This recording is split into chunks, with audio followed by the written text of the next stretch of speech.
Hey, welcome to hashtag Meditation Life. My name is Tom Mitchell, and today we're talking about Emily Fletcher's Ziva meditation technique. She's got a book out about it, and she calls it Stress Less, Accomplish More. On one hand, it's like, do we really need another book about meditation? There's a million of them out already.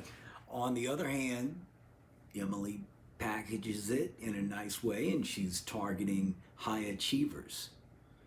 And that's a good thing because this could be like a guy that works maybe in an office setting who wants to get ahead, or maybe like a single mom with a kid or two and she's trying to raise them and keep her life together.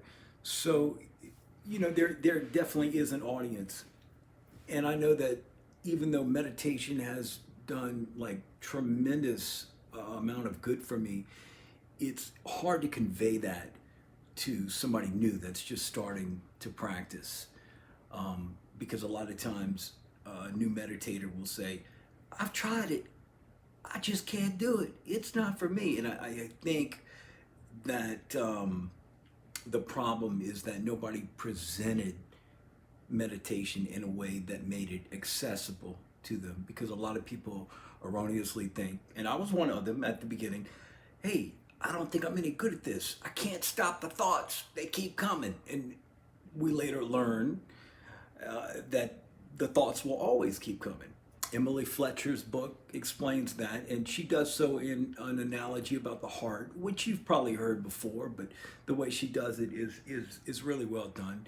Explaining that the mind is like the heart; it's got a specific job to do. Just like the heart beats all day, the mind is always thinking thoughts. There is no on-off switch. So she does some good analogies and good comparisons.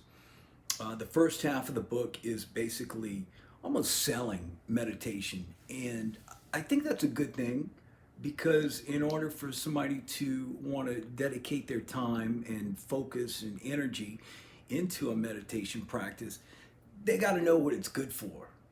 And the thing that she picks out that's most beneficial, and it would grab a large number of people, so I'm glad she does this, is she says that it lowers stress.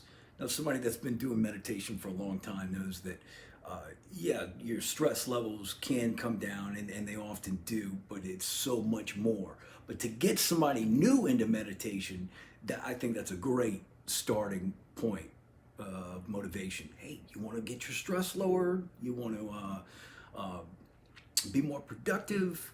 Try this.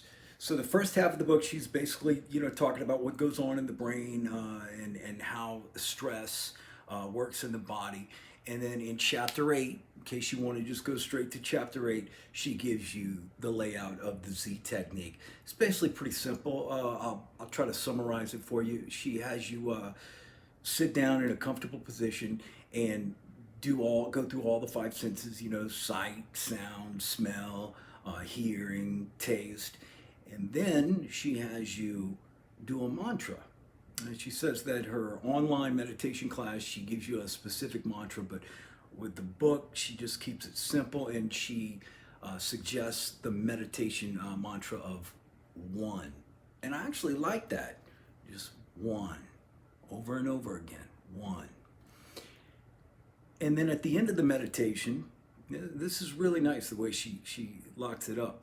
She has you send out gratitude for some things that you're grateful for. And in that feeling of gratitude, she says to imagine that you have all the things that you would like to have manifested in your life. Maybe a new relationship, new house, because we all want something, and there's nothing wrong with desires, right?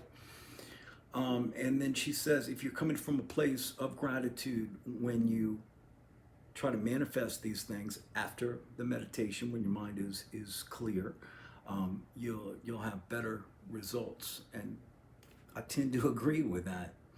She also says not to set a timer. Now this is really good, because a lot of us use timers when the timer ends. Okay, meditation ends. She says trust your internal clock, and she's recommending a 15-minute meditation time for the beginner, And she says it's okay to every once in a while check your watch, check your clock, but she stresses do not use a timer.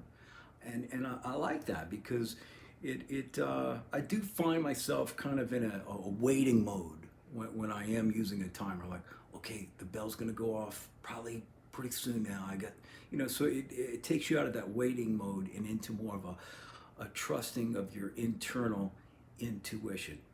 So all in all, I think it was good. I guess the only criticism, and not really a criticism, but more of an observation, is that she plugs her website and her online class. It seems like a lot. It's almost like the book is kind of an advertisement for the class, and that's okay. That's okay. Okay, I do think the class might be a little bit expensive. It's $400. Again, that's just my opinion, though. If that's what it takes for somebody to get into meditation and get them hooked, because when you pay for something, you tend to put a lot of value on it. So if that's what it takes for somebody to get a lifetime meditation practice in motion, then so be it. Hey, thanks for joining us. My name is Tom Mitchell, and this has been another episode. Actually, this has been the first episode of Hashtag Meditation Life.